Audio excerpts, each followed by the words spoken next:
organization and elsewhere. I do a lot of workshops with people and all that. So some of the things which I'm going to talk is fundamentally from that angle. I was in Australia when I see service mindset in very different ways. I was in Australia, typical Indian guy. I was very young then at that time.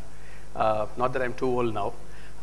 So I was standing there. All I needed was a pen and a notebook. And that was with the custody of the front office person who was the receptionist. So I went and asked this person, all you need to do is go write in a register, ask there. Give me the pen and notebook. That's exactly what I did. I wrote. I did not even care to see who was sitting there. I started writing. I said, I need a pen and a notebook. And she was looking at me. I knew she was looking at me, but I was trying to avoid her stare. And then I can't avoid because she was constantly looking at. And she said, can you put a smile and say please and then ask? Now that was like a slap. But anyway, but I'm telling you now, once again we'll do this exercise. I'll say good morning. With all your passion, as much as possible, say good morning back. Is it okay? Yeah. Good morning. Good morning. Fantastic. I know you are all awake now. Great. So I want to just get a sense of the room. How many, okay, this is somewhere you will need to stand up. Please bear with me. I'm not going to make you stand for long. I just want to get a sense, how many of you are working with something to do with IT service management for the last more than 1 year? Wow, fantastic. Please stand, keep standing. Now, now there's quite a lot. So how many are more than 5 years keep standing, rest can sit? Wow, the average experience is very high in the room. How many are more than 10 years keep standing, rest of them please sit? Wow, so I have a lot to learn from all of you. Now, thank you so much. I know. Now, what I'm going to speak is about a journey which we went through in implementing ITIL in our internal IT department, and what we learned, what came out, what did not come out, and what can be the possible reasons why things weren't coming out, and how we are trying to deal with it now. That's exactly the journey which it's a journey which is ongoing, which is what I'm going to talk to you. Typically, I was there on the Simplilearn conference on project management last year, and typically what they used to do is put me just before lunch. And that has something with it. Everyone's stomach will be ticking. So they'll be wondering why this guy is speaking so long. And so what happens? But there is an advantage for me. When I finish, there won't be any questions. But because I said as a feedback, this time they put me one ahead of the lunch. So anyway, so I have to take some questions. I'll come. He said, that's a very good question. Next question, please. Okay, we'll take some questions at the end. So that's, no, this session is about service management. So who am I? Now, I can relate myself with the guys standing there. Now, I am a practitioner of quality assurance. The quality assurance, what do we do? There is a perceived gap, always there is a gap, between what the customer really wants or perceives to want it to what we actually deliver. So there is a gap. The gap can be because of multiple reasons. One, because the customer may not be able to articulate it in many cases. Second, maybe that he articulates, we are not able to understand it. Or we understood, but still our capabilities aren't so good that we are not able to deal with it. Right? It can be multiple reasons. But the moment there is a gap, quality assurance has a job there. That's exactly why I'm employed. I'm paid so much. So doing this for a last decade and a half, I've come across so many situations the way the gaps have been dealt with. The gaps have been dealt with in many different ways. It exists everywhere. So what do? We help fundamentally measure the gap in some ways or qualify the gap in some ways, right? So once we qualify and make it visible to the guys, then the change starts happening. So my job is successful the moment I'm able to make the team realize that there is a gap, right? So that's what we do. And then we partner with them to work with them in multiple ways in helping them to move ahead and closing the gap in a systematic way. Things don't change overnight, right? That's where the change management comes into place. So that's exactly what I do. I handle the quality assurance function for Collabora Solutions. We're not a large team. We have, between here and we have an office in Trivandrum, we are roughly a 10-member team. So that's exactly what our size is. So we are considerably small than the presentation that we had some time back. So, but some of the experiences, though we are small, some of the experiences, what I'm going to share, comes from the recent journey that we went through. So that's exactly what I am, what I do.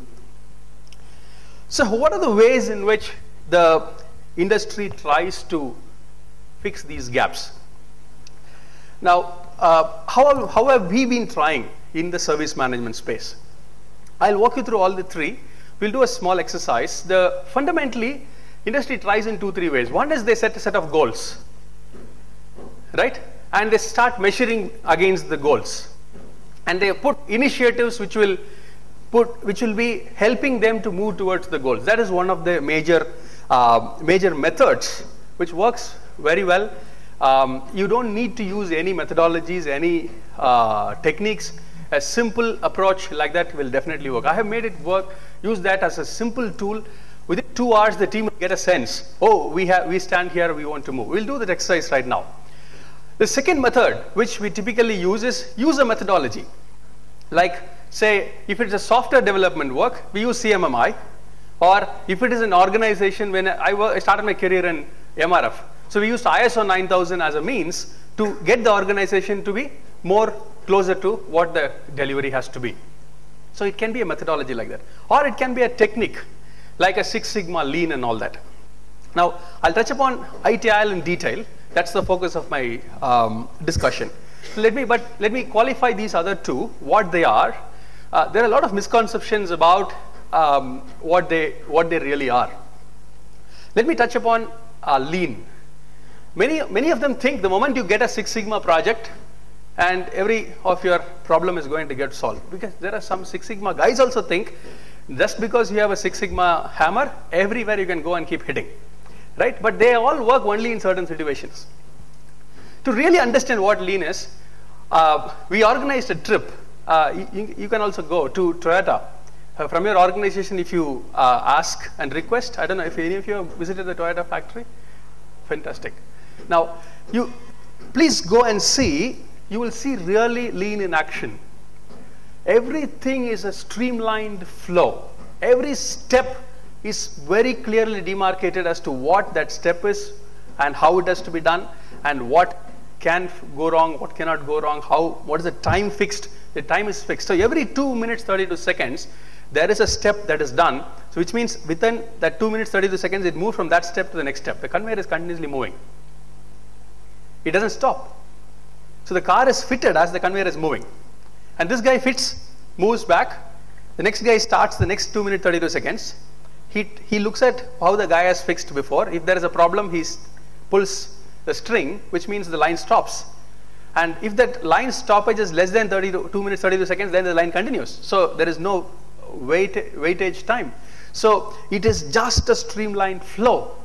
Now, if we can think of making this flow better and better, our productivity, our overall cycle time significantly improves. Right? That is exactly what they really do.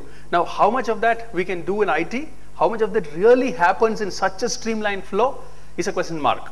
But then, if someone thinks it doesn't apply, then it's a problem. But it is fundamentally a flow thinking. Be it any of the concepts like theory of constraint or any of the Lean methods like a Kanban or anything, it is all designed to help make the flow streamlined and streamlined and streamlined. So in your area, if the problem is fundamentally about how to streamline the work, if you can use Lean techniques, it will really help. Right? Because it will help you to dissect into every small step and see how the whole thing flows. And who does what? Is there anything which is unnecessarily being done? Why should it be done? So all that flow thinking comes in with Lean. And it was really an eye-opener when we visited. We took the entire management also there. So they also could see this real thing. So they start believing what we are really saying. The Six Sigma is fundamentally a very, very precision-oriented technique. Now, when I mean a precision-oriented technique, it helps you to really see the variability in the system, where the variability is extremely high. You have to really finally dwell down and go to the root of the problem. This is exactly what is causing the variability and attack that. Now, do we have situations which need such a level of accuracy and precision in our analysis? Now, it's a question mark. You will need to answer that. So, having a Six Sigma and Lean is not the solution to all the problems, but it does solve quite a bit of problems. So, with that, I'll leave that. That's not my focus of the discussion as well. But then, the reason why I'm saying all this is, there are a lot of, because every company has a reason, has a goal, number of Six Sigma projects or number of Lean projects. So, whatever they do, they will convert that into a Lean project and put it there, right? Or a Six Sigma project and put it there. The whole objective is defeated, right? Now, let me come back to the first point, a simple exercise. Let us do this exercise. How within 10 minutes or say 15 minutes, for our sake, we will take one step and see how quickly we can judge what's the gap and how we can move ahead. You can do this for your teams. It is a very involved exercise with the team.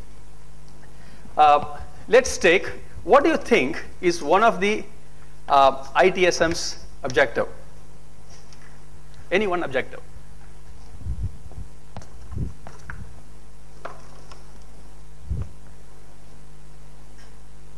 Still further in front? Any one objective?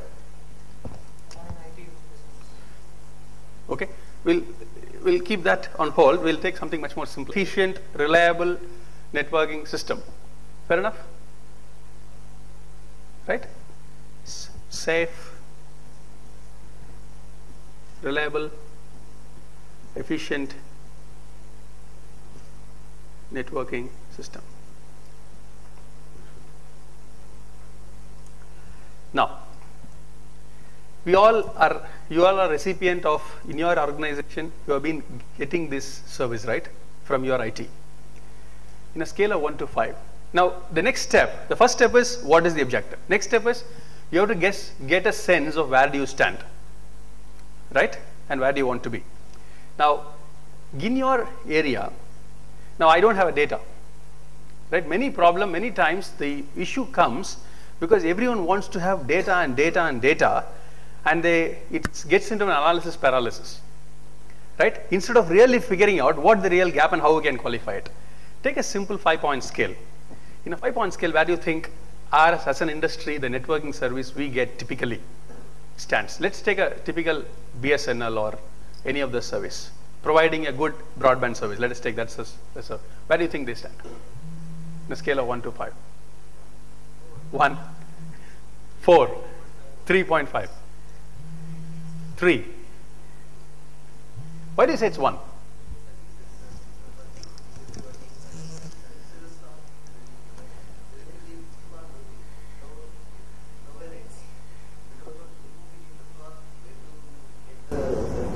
Okay, the ability to connect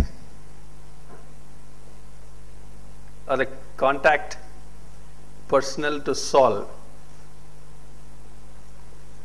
is a challenge. Okay, when it fails, what else? Why someone said 2.5? Someone said ownership lack. What do you mean by ownership? It's related to the first point. Okay, fine. What else? Why someone said 4? What is so great there? Yeah. Seamless connectivity. Seamless connectivity. Yeah. Okay. And the second thing is how to some automated, so you get self-help. Fantastic. Okay, great. Coverage is. So you feel there is so much. Why did you not know? Why that self-help is not known? The reason why I'm doing this is, try this exercise very genuinely for 10 minutes.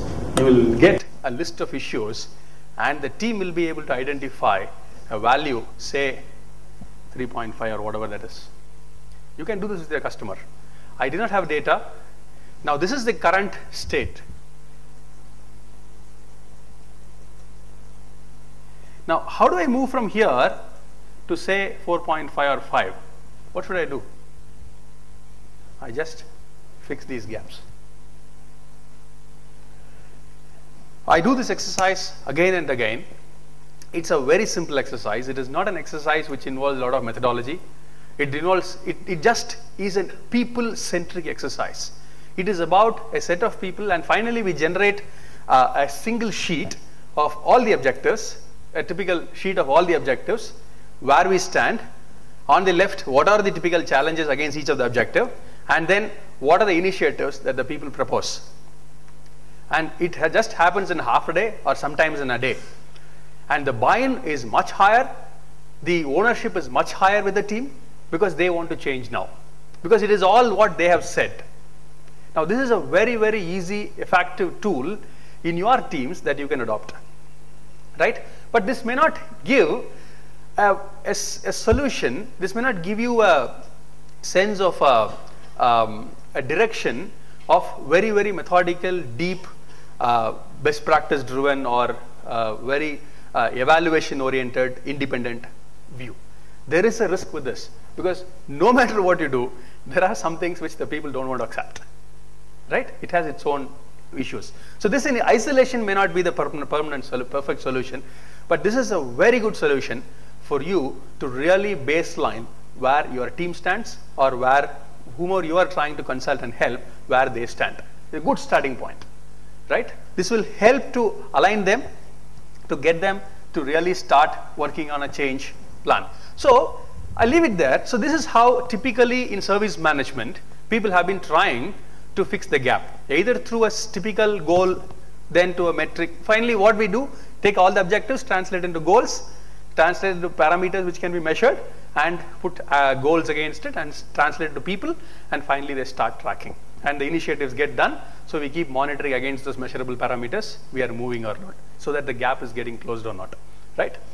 So either that, or it can be a fundamental, very systematic analysis like a Six Sigma Lean, or a very methodical use of a standard. So my session from here is going to get off into the most in the thing on ITIL. Now, is ITIL really popular? What do you think?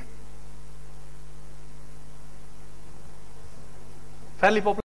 Okay, I also wanted to answer this question to myself. So I wanted to get into somewhere. This is a Ngram viewer in Google. Not sure if you have seen it. It's very interesting. You can go and key in any number of, I don't know what the maximum number of books you can compare.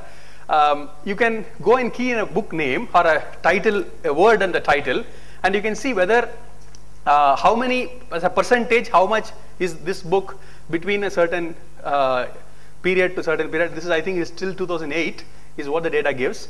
And in the last 30 years is what I, 40 years is what I tried to see what's happening about people talking about. So this is, I just did a comparison between service management and ITIL. Now, you can see that ITIL is kind of the books being written about using ITIL or about ITIL. It's kind of in the increase. So there is a growing popularity. Next is much more interesting, which is, this is a search trend in Google. You can go, there is a search trend here.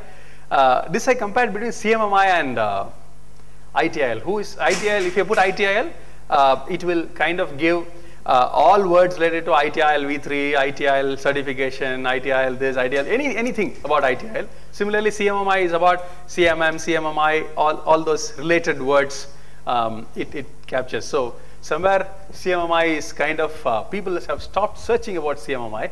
People have started searching kind of, it's also a declining trend, but there is somewhere in 2008, there seems to have been much higher interest, but still the interest level seems to be high. So it is there. There is a lot of hype about it and all that. But that, does it solve, does it give the value that it claims to be? There are a lot of topics. So now, what is this ITIL? Now, I'll skip this slide. I think most of you know at a very high level what ITIL is. It's fundamentally a set of best practices on the IT service management space, started in the UK government To me, the start was very interesting for the multiple reasons. Someone in a non-IT person triggering a thought that you need a method or a set of ways to do it, and that gave birth to a model called ITIL, or a framework called ITIL, sorry. So from then, it has evolved, and the V3 is the latest version, and it has 5 areas from strategy, design, from design, how do you transition it to the operations, and finally managing the operations, and then it's an improvement cycle. So that's the ITIL. So we started this journey. This is the 1 or 2 slides, the content slides, else none of the other slides are too much content. Please don't care too much to read this. I'll walk you through that. Somewhere in mid of last year, there were a lot of escalations about our internal IT function. That there is a clear-cut disconnect between the team, which is the IT team, as well as and the business team. And the business team always expects everything to be perfect. IT team says this is what is the best that we can give. We do have dependencies. We have vendor dependencies. We have internal partners from another center we are dependent on them to provide the service. So multiple issues were there. Now, so finally we proposed, okay, we will go for an ITIL journey, which will solve the problem. So the first thing was, I don't think this is going to solve the problem, which is also true, right? But then there was rather a sarcasm in the whole thing. Now, you guys keep claiming all these models will solve, all these ISO standards will solve. So we were proposing training the people on ITIL, benchmarking, doing a gap analysis vis-a-vis ITIL, finally getting it certified for ISO 20K. That was the thing we proposed. Now, there was quite a bit of sarcasm. This is not going to change anything on the ground, right? This is just, it'll come, it'll away another certification, it'll pass, and all ISO certifications, you can almost get it like paying some money. So that's the way, because anyway, auditors get paid for auditing. So it's not that they also don't want to hurt a company. So it's all a game which is going on, so there's not going to be any value. Now, we knew it's not going to be a perfect solution, right? Because the issues were much more fundamental than a typical model can solve. But then it did solve some problems. Now, my interest here is to see what problems it solved and what it did not solve and why it did not solve. That's the interest of me in sharing this case study. So what did we do? We, like any typical evaluation, so we got a partner who can do a very objective, independent gap assessment, and they did it. We trained all our guys on ITIL Foundation, and then from there we made work groups, and these groups started defining the process. We were very particular that no consultant from outside is going to come and define processes for us. The guys on the ground has to define the process, so there is ownership there. So they all sat, multiple war rooms or whatever we call it. They were called process action teams, and they sat together for days, debating, discussing, defining the processes, deciding on the tool which they need to buy, and all those things. We had a tool, the configuration management part wasn't there. So they bought a tool for that, they integrated. So all those things were discussed, debated. We defined some 10 process areas, fundamental 10 process documents came, right from incident, problem, change, configuration, and all those basic stuff were defined and put up. And then we went through a series of assessments. Now, what really changed? Typically, our SLAs were very, only for requests the SLAs were. Many of the things, there weren't much SLAs. For example, when we do a network service, if the network fails, there was an SLA, if there for an incident. But for the network itself, on the availability target, they were measuring, but there were not a commitment. This is the level we will give you. So there were a lot of lacunas that were there in the system. So all those holes got plugged. So everywhere, what is the minimal expectation the field has for every service? They came up with some 4 broad services, and each of the 4 broad services, there were some 3 sub-services. So in total of around 12 to 15 services were there. And for each, what is the target? It was all very neatly documented in a catalog. Against that, what's the measurement, and all those were defined. So it really did bring in a lot of operational cleanup into the entire setup. Of course, it was also because our setup was never challenged. we were at a very low maturity, right? Some of your situations may be much more higher, but it starts thinking, what is the service you offer? Each service, how you really are going to commit. What is it you are committing? So we had to figure out what is a critical service or what is a non-critical service. So in all that, so we went through a large exercise. So the team finally agreed on the whole thing. Now that whole catalog has come, a dashboard started coming. This is the service. This is where we stand. This is the metrics saying. This is the overall health of the service. So all the dashboards started coming. So there is once again, the gap started reducing. What the team did, took each service, they did a component failure analysis. Which of the components have manual cutover? Which of the components have auto failover? Which of the components have no failovers? If it fails, the service fails. So the entire risk was assessed. It was done a very fantastic exercise. The whole team sat together, did this component failure analysis. It was not a large team. But this brought in a very clear view of how vulnerable their systems are. Where are the things they are running a risk, right? So it's a very simple exercise of a matrix. Take the service, take all the components and started mapping whether it is I think they used a notation. The notation was either a auto cutover is there, auto failover is there as a. If there is a manual failover is a M, there is no failover, there is a X. So they could see where all the X's and how much X's can really impact that sub-service and the overall service. So it was a fantastic exercise which gave a lot of visibility to whether whatever you have committed, are you in a position to really deliver? It really helped them to see what is the gap that they are still having. Now, then what happened? It was a change management chaos. Last 2012, they had just 8 changes documented. Rest all were sneaked under the belt. So you don't know who made those changes, how the changes were made, what change was made, nothing was there. So that was another thing which was streamlined. Now every month there is a change board which meets, looks at all the proposed changes. Then there are emergency changes, there are standard changes now. So it kind of brought in a lot of mature practice in the way the change management is done. End of the month there is a change effectiveness meeting. In the change effectiveness meeting, we defined a very nice, simple evaluation template which kind of gives it doesn't go at a change level. How many changes were rolled back? It measures that. If there is a rollback, what are the reasons for it? How many changes had repeat incidents, right? After the change is done and all that. What is the objective of the change? It has been really met or not? So like that, some 6 or 7 aspects. The team collectively sits. It has business. It has business representatives. It has the IT. It has security. It has quality. All these guys sit together, evaluate, have you really done a good job? So that also brings in a feedback mechanism to the whole change management. So change management has really come a long way.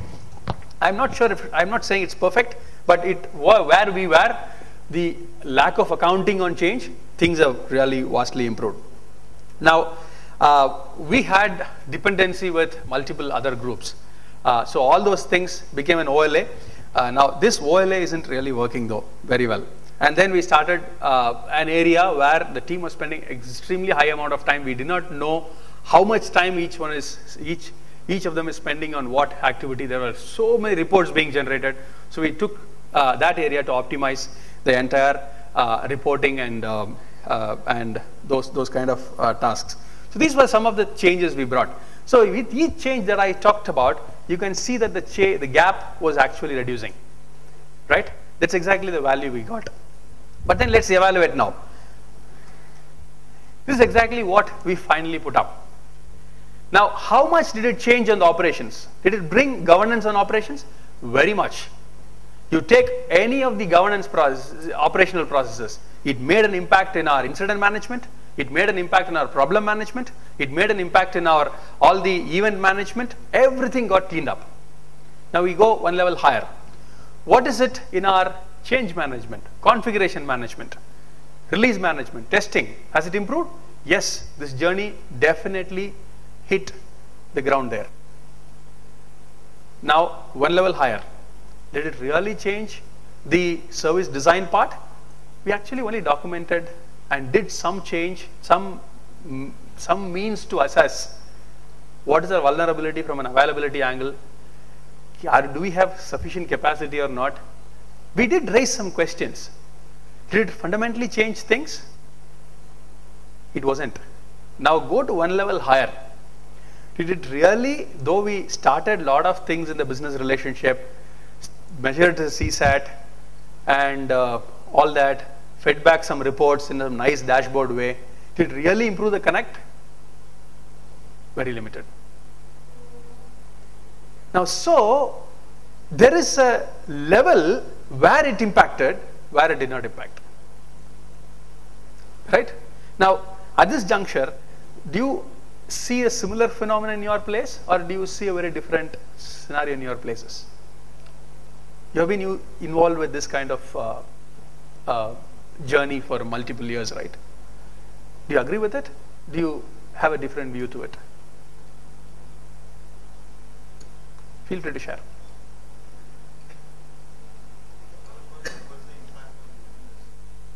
There was none.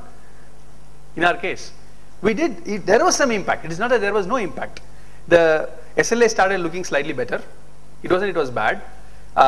Certain critical accounts where we had some issues, the performance became better. They had OLAs. Now they started putting a OLA with this team. So this team is accountable for that. So all that got cleaned up. Responsiveness slightly improved. So there was some business impact. There was some better customer connect. Now the thing is, every quarter the IT team goes and presents what are the improvements we do from a large projects as well as projects and operational changes. Every quarter they go and present to the business. They send the dashboard of all the parameters, and this improvement is a presentation they make to bring a better connect of what changes they are bringing. It did bring some change, but did it really improve the alignment? Did it really improve the business connect? Did it really make the team proactive? It doesn't. Still the same fires continue, right? Still there is a huge gap. So this is where we finally came to. Now we'll do a quick, so I was looking at various case studies in the industry. Are we missing something, or is the industry also talking the same thing?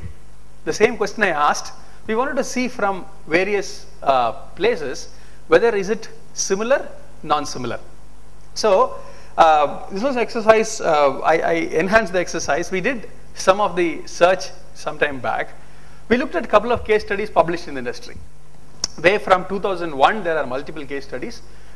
Till now, huge number of case studies is there in the open area, right? So we took up all the case studies. Now, some of the case studies, we used these 4 case studies in presenting the value why we should go for an ITIL initially, right? So these are the 4 case studies we used initially. Visa kind of worked on improving their monitoring and systems outages and reducing the incidents by as much as 75%. So impact they could see was in service operations. They did something on service design. Nationwide, implementing key ITIL processes that led to 40% reduction in system outages. So somewhere availability management plus operations. That seems to have been the case. Capital One, and some of them are actually our clients. So that was one of the reasons why we picked up these case studies initially. So in 2001, they reduced their system crashes, fundamentally incidents and all that. Bank of America, there are a lot of these cases which are fundamentally, once again, on either change management, release management, or this. We couldn't see any case study which has significantly improved cost, right? Now, I'm not saying it is not there. This is the original case. So then, we were recently analyzing this. This is, and there is a very nice thing I came across, giving a sense of what are the various case studies, right? And some of them are so brilliant that they could really bring in a significant cost reduction. But the leverage for cost reduction is by reducing the incidents and improving the help desk, reducing the help desk team size.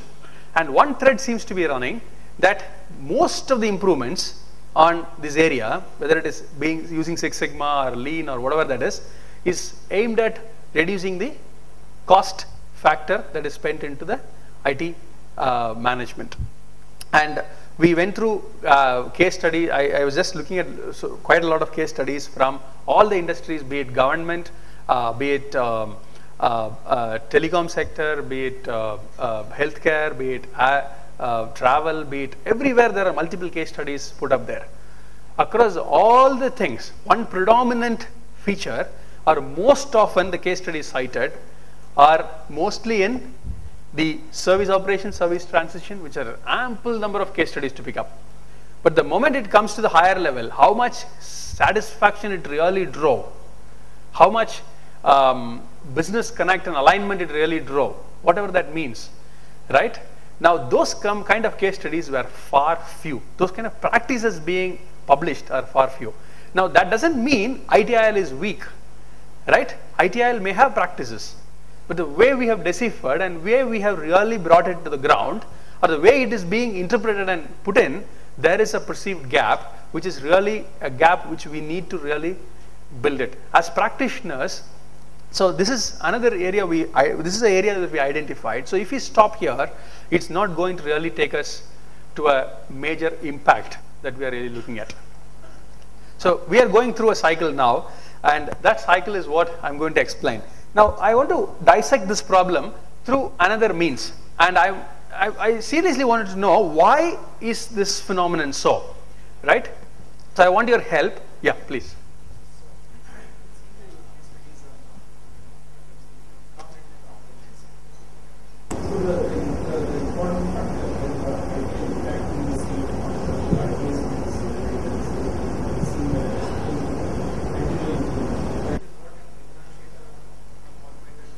The mic. See, the continual improvements is one which will differentiate one vendor from other vendors. In last two slides, I'm not seeing any case studies or even half stars there on Okay. the continual Yeah. service improvement. I'll tell you why I removed it. The reason is CSI is one which cuts across all these areas. There are no practices in CSI, kind of, you can use any methodology, right? They give a 9-point methodology or 7-point methodology, right? Fundamentally what it says is baseline where you are, define where you want to go, and then put a plan to go there. That's exactly in a nutshell what they are saying. So it can be to improve your business alignment, it can be to improve service design factors, it can be to improve operations and reduce cost there. So it can be anywhere. So most of the case studies have come from actually implementing a CSI program, correct? Along with some of the practices. So what it means is that continuous improvements is the block is there. It is more of a bringing efficiency in the operations, not on the any bringing the productivity or the innovation or the transformation in that block. Correct? Exactly. That's exactly where is my point is as well. So traditionally the way it is deciphered and put in, it impacts somewhere. It's good, but as practitioners, if we have a closed eye to this is the only way, then we may miss the bus, right? How do we challenge ourselves to see the other dimensions which the model by design, the way it is understood and implemented, doesn't really impact, right? Because else we may do everything by the book, still may not make a huge dent at the end of it, right? Are you with me till now? Yes? Okay, let's do a small exercise. I need your help. All I need you is to say whether it is well measured, is the measurement system effective, not effective, or none, not very clearly measured, right? I'll tell you what the exercise is. So this is the list of process areas, right? We'll go from operations. I want to see why the whole system works the way it works, right? It is not that people are not intelligent, right? People are not caring about things. There are practitioners and experts always are trying to push and strive to improve and improve. So I want to see, and my area of interest is measurements, and I thrive by dealing with measurements, right? Now that's a quality guy's easiest tool. You put a measure it, beat the people, so automatically they will start changing, right? Now so I wanted to see what is the maturity of measurements in each area to show to the user, to show to the practitioner, to show to the management that it is really mature, right? So the parameter we are trying to assess now is effectiveness of the measurement system. Is there a measurement system really capable of measuring that area and projecting that this is the expected level it has to operate? Let's go one by one. Now let's take incident management. What do you think? How is our measurement system? Very good? Average? Not good? Very good? Fairly straightforward? We know how many incidents, most of them comes through a tool today. Yeah. So the scope of this question is the measurement system proposed mature enough, or is the measurement system which is there in the industry matured enough? What is the question? Is the measurement system you're asking, do we have the measurement system? In the industry, let's take, in the industry, in the general. So it's a generalized view. Some of them are my perspectives, I may be wrong. I'm not a great authority, not an ITIL expert certified.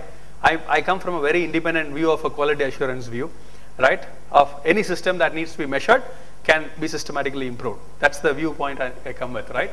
So let's look at incident management. We agree that the measurement system is quite capable today. It's quite effective. We can look at data like response, resolution, critical response, critical ticket response, major ticket response, all that. We can dissect the data and it's very clear to any person. No one can fool around, especially at some organization may not do. That's a different thing. We weren't doing very effectively. But today our capability in measuring, improving, looking at the data, reporting, everything is very good. What do you think about problem management? Effectiveness of the measurement system.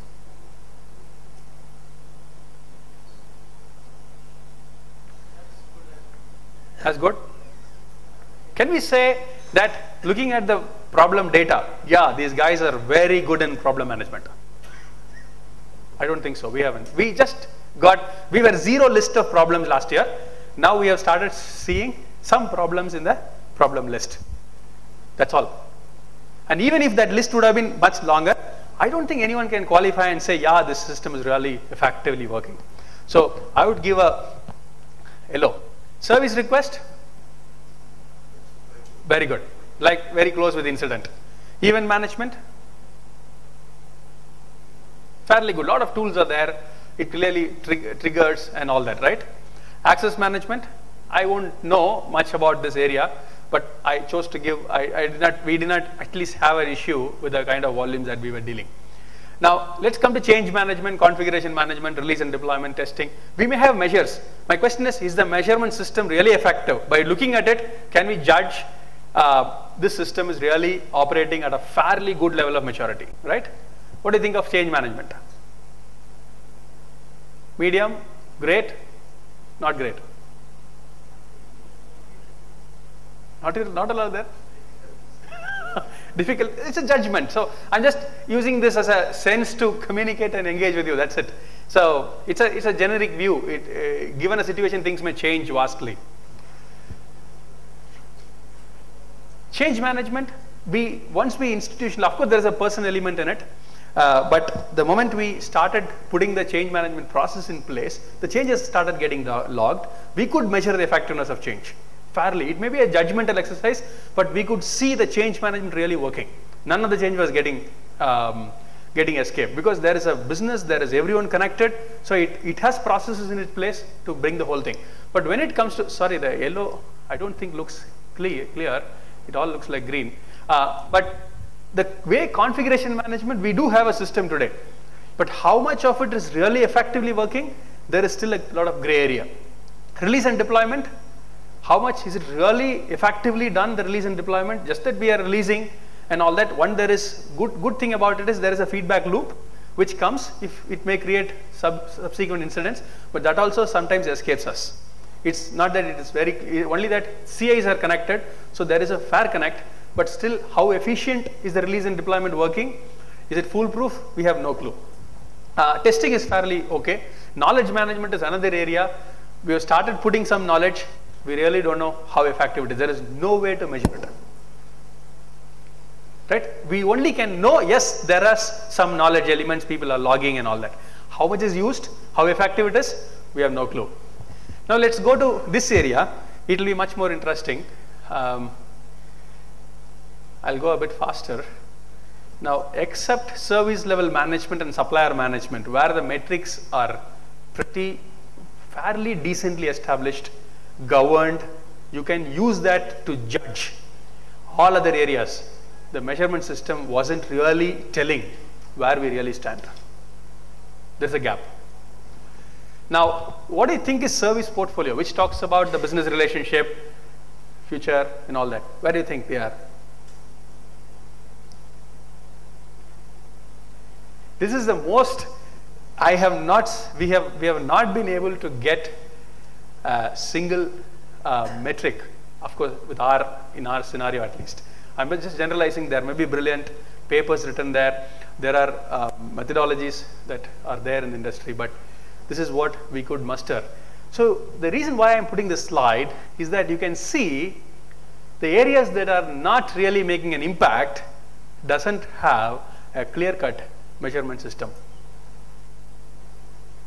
The moment there is a measurement system, fairly well established, fairly well governed, things start changing over a period of time.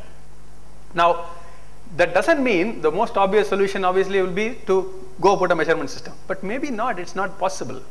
Because the areas we are dealing with, alignment to business, what is alignment to business? What does it mean? Right? It's a very fluid, a very superfluous definition is what we can give. So, somewhere we need to change this paradigm. Now, is fundamentally what is coming out, my service excellence, if I talk about, my customer centricity is a problem. The way I need to overcome some of these areas, I need to have a different approach to the whole thing. The way we'll need to move forward may have a different means to attack the whole thing. So now what can those be? I just want to leave you with 4 thoughts and that would end my presentation. The first thought I want to leave you is customer centricity. Now we did what is actually happening. Now the good or bad, ITIL has made a set of SLAs. Now the set of SLAs, what it's actually making is, SLAs fundamentally to me is a minimal expectation or the most likely expectation of a system. It doesn't push a system to be excellent. Right? If you ask, what do we put for a ticket? We put 8 hours as a cycle time if it is some slightly a lower priority. If it's a higher priority, maybe 15 minutes, half an hour, like that. Now imagine you putting in your shoe, you may have a smaller problem, but still it doesn't really help you, right? You may be stuck somewhere. But the point is, it's a smaller problem because there are thousands of machines in the company, and one of machine going off, it's obviously not a high priority ticket. Now that doesn't mean that's not a problem for the person, right? Now it doesn't really push the system. It helps to see that at least the minimal level is met. I'm not saying everywhere it can be met within 15 minutes or half an hour. But then it doesn't push a system to become excellent. So that's where the first point comes. The whole system design makes people think, yeah, we are really great because we have met all the SLAs. There is a very interesting case study by Singapore Airlines. Now, Singapore Airlines is known for their customer service. Now, it is not an accident that they have been very good in customer service. I'll cite an incident which happened, and it was told to me by my friend. He was stranded in an airport where the flight got delayed. What they did, they came an announcement that flight is delayed, we will keep you posted. Every now and then we will be notifying you. They said that, so there was an air of discontent, and so that's what happened initially. Then suddenly one person arrived saying that you may be feeling chill, have this blankets. So this was the first thing. So these were all sitting together, thinking they were trying. Then came an announcement saying that we'll be serving you some light food, light snack, and all that. So there came snacks, and they were fed. Then it was still, announcement came, it's still further delayed, so they got food. And finally they kept on getting the thing what's happening. And when they were about to board the plane, everyone said, you have been very patient, please accept a gift as a token of our appreciation for your patience. They were trained, their system was designed to face an adverse situation which the passengers were going through. There was another interesting practice that they have. Any person across the globe, you go and ask a certain question, the answer will be same. The consistency of answer.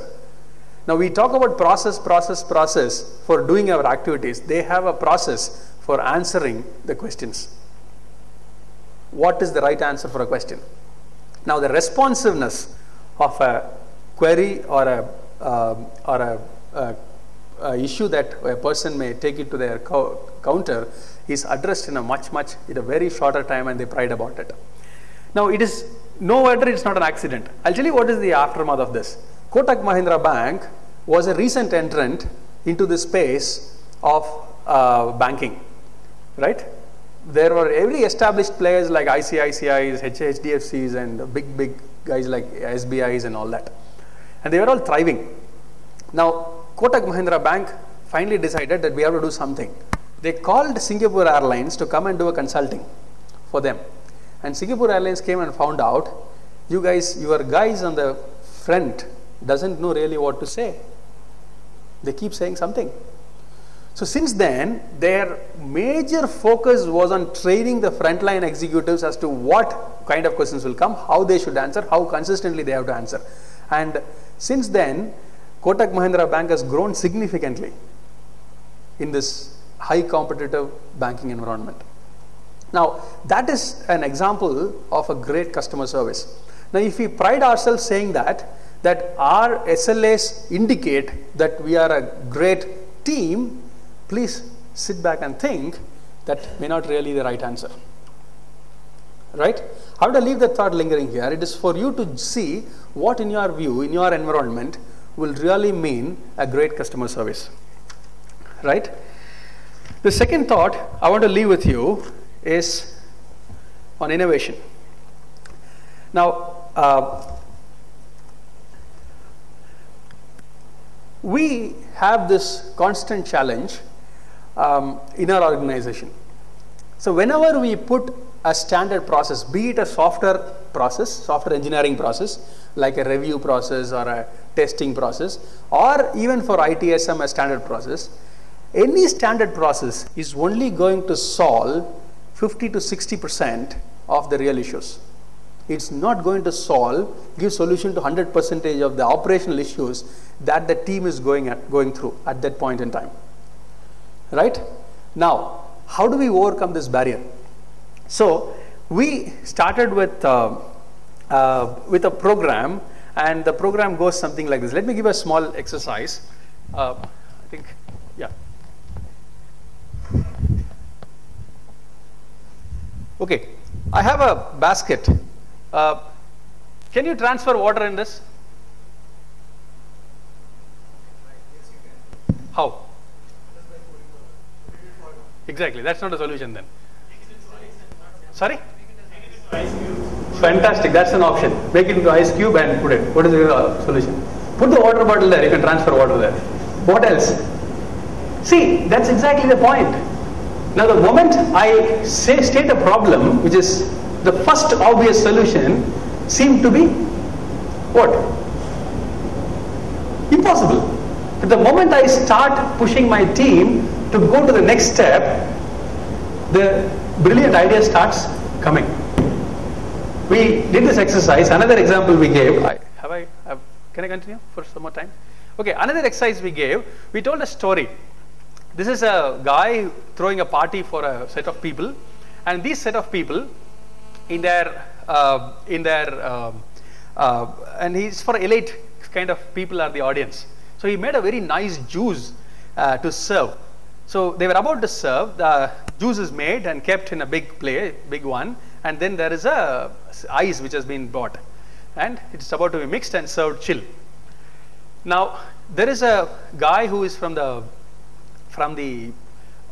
audience or the participant in that, who's one of the most important guy. He walks in. He says, "Yeah, I like this juice, fantastic, but I like to be chilled." Now, however, it doesn't seem to be chilled. So he says, "No, we are going to put the ice." He asks the question, "Where is the ice bought from?" They say that's from a shop. But do you know what water it is made of? I am very particular about taking any of this. I said, if that is the case, I don't want to drink. Now this guy has a problem, right? He has to serve a chilled juice, but he can't put the ice inside. What do you do?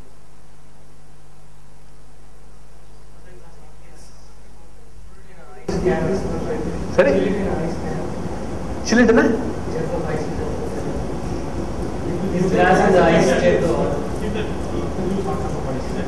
Keep the juice on top of the ice. Yeah.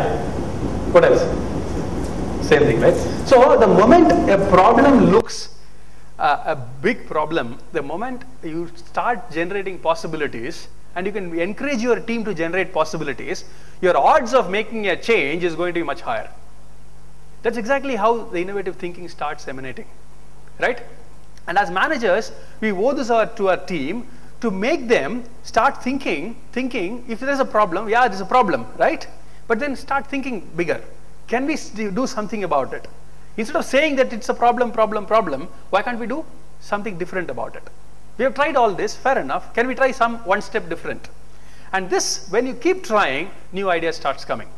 So I'll leave this here, but I think we haven't, as an industry, done a big deal on this. The reason is this: who are engineers? Engineering is an applied science profession. You apply science to solve real-world problems. That's exactly what we learned. But when I learned, I never understood this, right? We just mugged up something and came. So today also, we tend to take the first, most easiest option to all solutions, all problems, right? So if we can help the team to start looking at the unobvious, help them to seek one step ahead, I think that's when we will make this change start looking different and better and better. So and I believe the next round of change is not going to be based on all these methodologies like ITIL and all that. It's going to be highly driven around creativity. That's exactly what I believe. Now, measuring value add. I know it's a very touchy area. I'll give you an example as to what I have the same challenge as many of you guys have.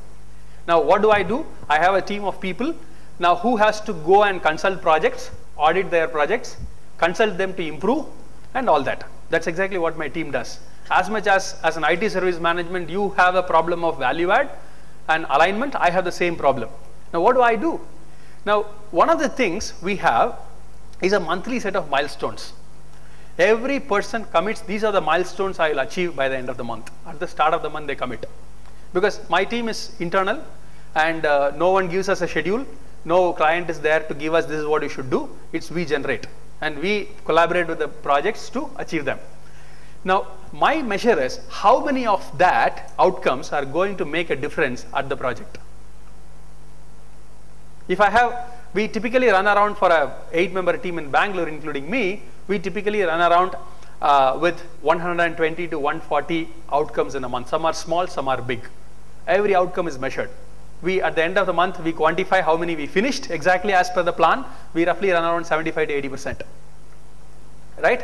And how many of that, some of them are operational, you have to do it anyways. But how many of that really made a change? For example, this guy goes and does an audit. He finds a great finding. And then the finding is that there is a perceived misconnect in the project. He goes and puts a Kanban board. And the team starts putting things there. They all come together, discuss it. And that has made an improvement in that month. Great. That is counted as one difference we have made on the ground. And that's counted as one value. I know exactly at the start of the month how many value items that we have which will make a change on the ground. And that is the reason why we exist. You can figure out your own means. It need not be foolproof. It need not be perfect. But you need to have an answer. Right? It's better to not having anything. Right? So in your own areas, whatever be the value add, it may be cost, it may be whatever it means, alignment. It may be ideas that you take to the table. Right? Which makes a difference. It can be anything. But you need to have a measurement on this value addition. Else, someone is going to come and tell something and take the things away from you. Right? So that's the third thought I'll leave with you. The fourth thought I'll leave with you is teaming. Now, this thought emanates from this is my last thought. I'm going to close with this. This is the CMMI was flying big time, right? Major branding for CMMI. In fact, they started bullying the industry as much to the extent that if you are not CMMI level 5, you can't even go to a big bank or a big company and bid for that. That still exists, right? But then today, you saw that the CMMI's popularity is coming down and Agile is eating into it, right? Now, why? The simple reason is this: CMMI, no matter what, of all the models that I've seen for the software industry, CMMI from a project management angle is extremely good. From a software engineering angle is extremely good. There are a lot of positives about it. But what it is not is it doesn't tell on a day-to-day basis how you really work. Agile exactly brings in as to how you should work and what delivery and value you will deliver with for every 2 weeks, every 4 weeks, sometimes even every week. And it is measurable. The measurement can be as much as I said, how many times we impacted something in the project, how many lean projects we closed, which impacted something which made a difference to the ground, right? But it helps to measure some outcome on a very short duration so that you can't sit and relax and wait for next 3 months for some things to happen. Every 2 weeks, every week, there has to be a change. And everyone has a daily task, and the team, in my team, we have a, come what may, there is a 9:30 stand-up call. And the 9:30 stand-up call, everyone logs in, whether they are at home, most of them are in office by then, and they say what I did yesterday as against the task I planned, what I am going to do today, and am I stuck anywhere that needs help from the manager or from me. So that makes a team self-managed. At the start of the month, we have milestones designed. At the middle of the month, we review how we are doing against the milestones. At the end of the month, we quantify the milestones again. It makes you measure, it makes you move, it makes you give a sense of movement, it gives a purpose for every person in the team. And this teaming and collaboration is something which is critical.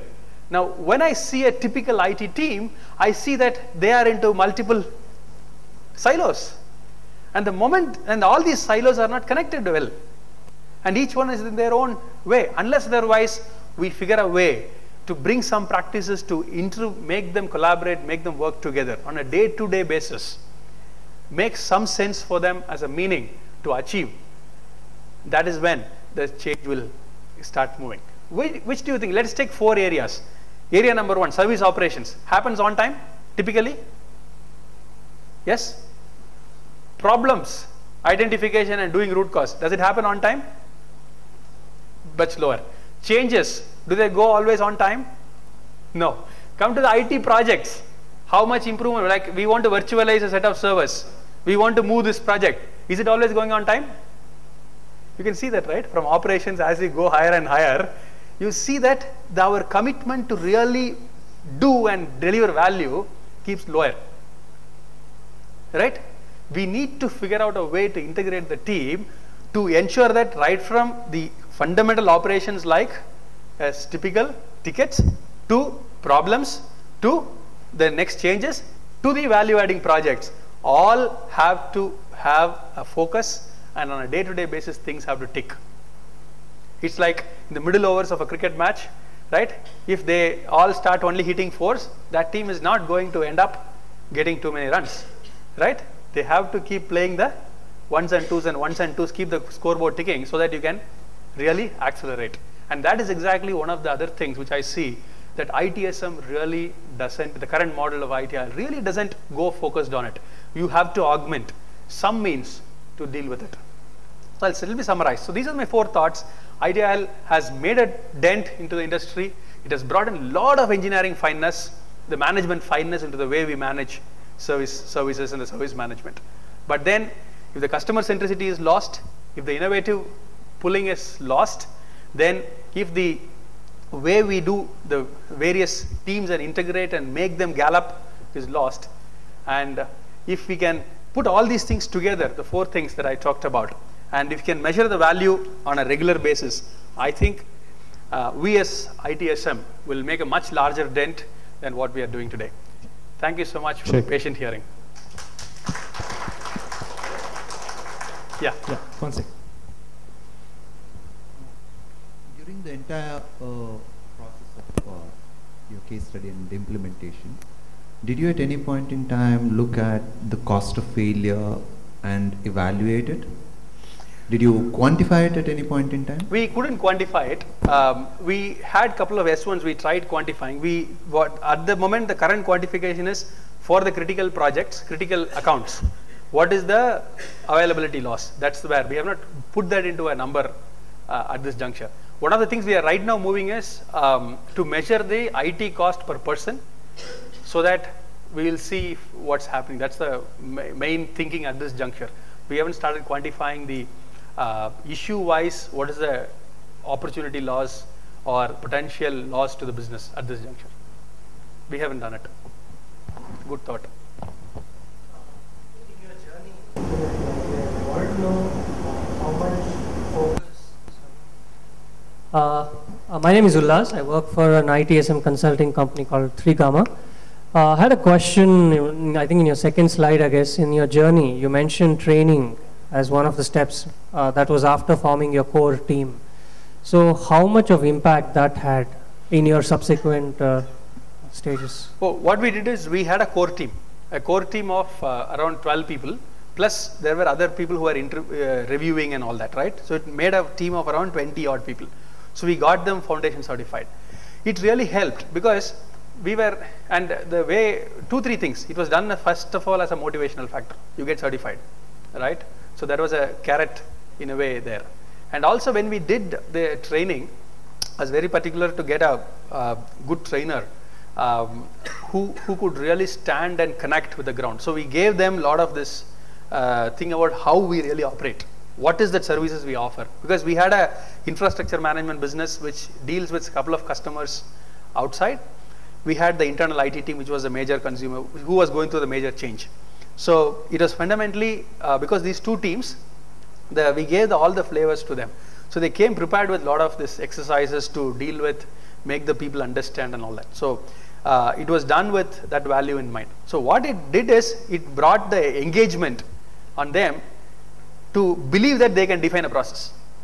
That's exactly what I would say as an outcome of the training process. How much they really used it on the ground, because some of the, at least the IT operations guys who are internal, they could really contribute on the change. Because every change process was defined by them, implemented by them. It was not that someone else wrote the process. Quality guys did not write any process. I was particular about it. The guys on the ground has to write the process, because you consume. What we will do, we will create a sheet of all the line by line of the standards, what we need to comply. You write, we will review together and see how much we have met. So quality was fundamentally doing an encouraging role of helping them structure, helping them think through all these dimensions, helping them ask right questions. So they wrote it, and finally it was reviewed. So that way they were the authors of the process to a large extent. So that way it did contribute in making them aware and own the change. It was timed that way. Then what we did is, for the ground guys, we did an internal training. That training was very different. It wasn't about complete about ITIL foundation. It was a 4-hour program where we took very simple examples like a Flipkart. Now we took Flipkart and then kind of explained, okay, now what is service strategy there? That people could really connect. What is financial management there? What is this there? Then you go to a pizza store. What is an operations there? What is this there? So it all used very, very simple examples like what we see a taxi service or some service on a day-to-day basis, based on which the whole thing was explained. That really connected with them. I hope I answered. Any more questions? My question is about the measurement framework. I think you mentioned it, rather it was a core part of your presentation. When it comes to measurement frameworks, and quantifying the outcome, the specific challenges which we have faced in our engagements is the inclination of the measurement frameworks. If we try to incline it towards the customer view of the services, it becomes more understandable, but it is difficult from the IT point of view, rather it becomes not doable. And if we incline it towards the IT perspective, it becomes easily doable and IT can connect with it. But from the customer's perspective, it becomes non-understandable. So how do you exactly balance? You had any specific? Can you give an example of that? Okay. Still trying to understand So, that. for example, when I structure my management my measurement framework or quantification of the outcomes, if I try to focus on all the customer-centric and customer-understandable outputs to be measured and presented, I have experienced that my IT just cannot connect with what is the impact they are making exactly in the terms of expression of outputs. And if I tell my IT to come up with the measurement framework which suits them and which they can easily understand, customer says, no, I can't connect with it. So have you faced this, or how do we balance it? Yeah, so I still haven't got a sense of which metric you're talking about, but in a conceptual level, let me try to get there. Now, when we saw that in our teams, right, they were fixing issues. The guy on the ground had no clue which issue is his priority. So what happened was, everyone was rating something as priority, and because initially the priority was given by the person, but we did not even have a criteria to relook at it. So one of the change we brought in was a criteria definition as to which is really that critical, super critical, which is that critical, which is that not so critical. That kind of made a difference. So when we finally go and say if a request comes from a certain group or a certain person on some area for an access or whatever that is, it has to be dealt on a higher priority versus something. That kind of helped connect better with those critical accounts. Because initially everything was one bucket, everything used to be 4 hours, 8 hours. So there was a high discontent on it. That is possibly one closer thought I could give, but I don't know whether I really have got the sense of it. Actually, that's precisely what I was talking about. So earlier you are saying it was IT driven or IT understood measurement framework and quantification outcomes, and you tried to do it the customer focused and customer understandable. In this specific case, customer dictated quantification of outcomes. I mean, there was a discussion, I'm sure, but then ultimately the dictate comes from the customer and has to be taken. Okay, fine. An extension to this. So in this specific case, what I have experienced is IT feels that they have to take it as it is, and there is no discussion and connect possible. Have you faced this specifically or experienced it? Still the disconnect exists. It's not that we have solved the disconnect. We are not talking about a customer, end customer. I'm talking about our IT team versus the business team. Though all these changes happens internally and the reports are going and all that, still there is a heavy amount of disconnect, discontent. Whether it is really a disconnect or only a discontent, it still exists. Still the field thinks these guys don't understand what my problem is, right? It's an ongoing journey. I think only recommendation what I was giving the IT head is, now we have started this improvement branding. In a sense, not branding per se, sharing the improvements. Now, many times the popular perception, when I talk to the field, they say IT doesn't do anything. Many things what the IT does is not even visible to the field. So now what the IT is doing is going and presenting voluntarily, hey, these are the changes I'm breaking. Now they are also sharing, my guys are going through a, they are working with the training team to put a customer facing training for the IT front who take the call and the field engineers. So we are training them. So they are going and sharing all this voluntarily, because some of the things are disconnect which has emanated from the past. It is not really always because of a ticket issue or something. It is more perceived. So only somewhere the connect and all that will help to remove some noise, and maybe we'll get to a voice when we can fix that. But it is a constant challenging process that I can see. Thank you.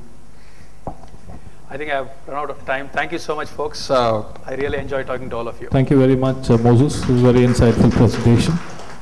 Can we have Varadan from Schneider Electric? Mr. Varadan from Schneider Electric. Yeah, to give a small memento to Mr. Moses.